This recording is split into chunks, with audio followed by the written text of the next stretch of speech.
Jemele, the Dolphins were the center of everything this weekend because you don't often get Schefflered on the way to the stadium. A lot of people are talking now, as they take sides, about all the things Tyreek Hill did wrong at the beginning of that interaction. And I'm just sad, I guess, more than anything, that a group of people can see the same thing there and just immediately take sides as if it doesn't matter that we all have different life experiences and somebody was clearly wronged there, and it doesn't feel like it was necessarily the police officers. This is how the conversation always goes when we bring up these kind of incidents, police brutality, state-sanctioned violence, is that because we have been conditioned so long in this country to believe that Black bodies, frankly, are not worth as much as anybody else's body and that they deserve to be dehumanized. And that generally speaking, when it comes to interacting with the police, is that if Black people are not overly deferential to the position of authority, then we deserve whatever we get. Now, my thing is this, is that it is not a crime to have an attitude with a police officer because you get pulled over for speeding. A lot of us have an attitude when we get pulled over by the police, particularly if you're in Tyreek Hill's case, when you're on your way to your job and you risk maybe running late. And so we seem to think that in those situations, at least when it comes to Black people, because I've seen white people act a fool on the police and they have managed to keep themselves perfectly restrained and act perfectly professional. But when it comes to us, all of the humanity always goes out the window. And that is the unfortunate part sometimes about being Black in America, is that our humanity is always conditional. You wrote on Twitter yesterday of this debate around Tyreek. There are some parallels between how this issue is discussed and how we discuss women and sexual assault. What do you mean by that? So when you think about the conversations we often have about sexual assault, the majority of the conversation is centered on how women need to protect themselves from being raped or sexually assaulted. The burden of responsibility falls on us in terms of what we wear, what we look like, where we are, how much we drink. Everything is about us. And at some point, I would love to see that conversation shift to actual perpetrators, actual predators, considering that most women are sexually assaulted by someone they know. So I often say this, it tends to bother a lot of men folk when I do. Instead of teaching women how not to be raped, we need to start teaching boys and men and predators not to rape people. Being drunk is not an excuse that should mean you're sexually violated, because people are around people who are drunk all the time, but the only one who are in danger of being sexually violated tends to be women. So is that the fault of women? Or is that the fault of the people who think that it's okay to sexually violate somebody based off how much they were drinking? And so I find these conversations to be very similar when it comes to this particular issue, is that then the focus is not about how police officers are actually the paid professional ones in this interaction.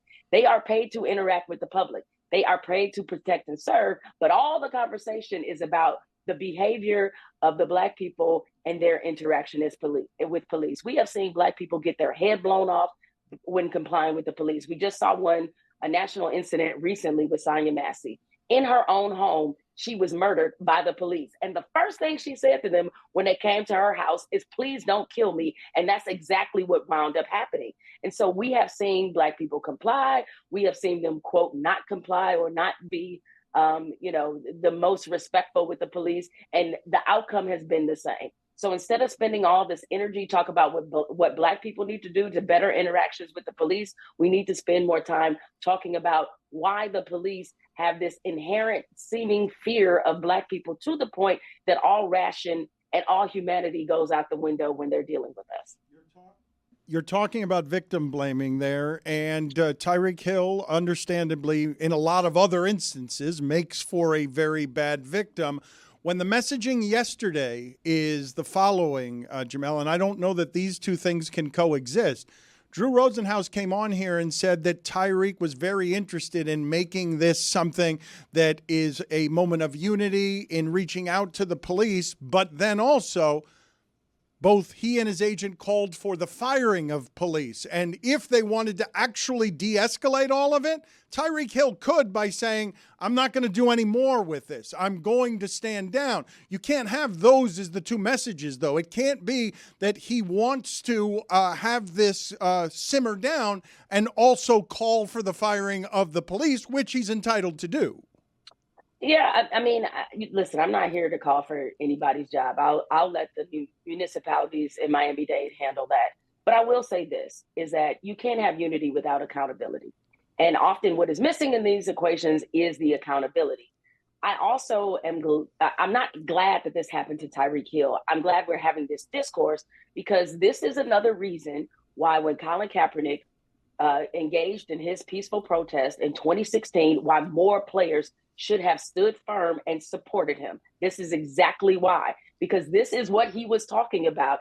And, I think in a lot of those instances, what we saw in the wake of that is that we saw some players who did protest. And then we saw them meeting with the police and having these community meetings. And I'm not saying that it's not on some level beneficial to have a conversation with the police, but the conversation that the police often don't want to have is about accountability. See, they don't want to have a conversation about qualified immunity. They don't want to have a conversation about how so many officers who commit these egregious kind of misconduct acts, why they wind up getting hired by other police departments. See, that's the conversation they're not ready to have. So until they're really ready to have an accountability conversation, it's going to be tough to have the unity. Jemele, how about Tyreek's accountability in this particular situation? Like, what could he have done differently so it did not escalate to the point where it did? Nothing. That is my answer. He did everything right? Because it's not about right or wrong, Stugotz. It's about the fact that, again, the professionals in this situation are the police. And it is not a crime to be testy with the police. It's not a crime to have an attitude.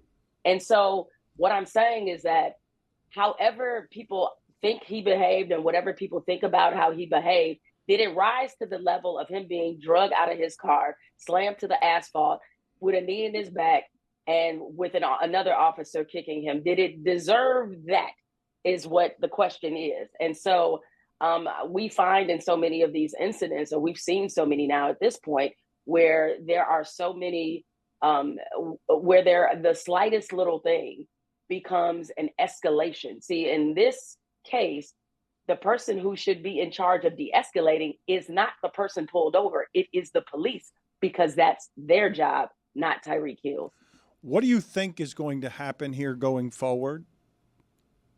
What always happens? Nothing.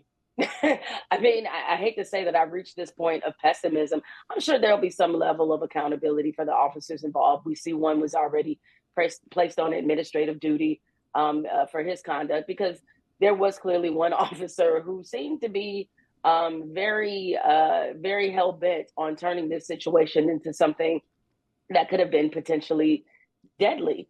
But, we have, at this point, I don't know what else people need to see. I don't know how many more videos we need to have go viral on social media, because it always comes back to the same point, which is accountability.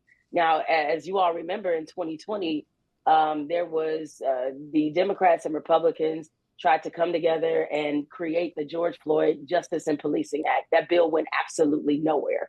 And a lot of reasons why it didn't go anywhere, because at the end of the day, the police unions are very powerful. A lot of politicians do not want to appear as if they're standing in opposition of the police. And most of what Black and brown people are asking for is just, don't murder us. That's it. I mean, I don't know if that's a difficult message to grasp, but like, don't murder unarmed people. Have some sense of control and professionalism, and there should be some level of accountability that is higher than what we often see in law enforcement. Those are the things that are on the table, and so until we can have some real progress in those areas, I anticipate that we will be in this inertia of a conversation for a very long time.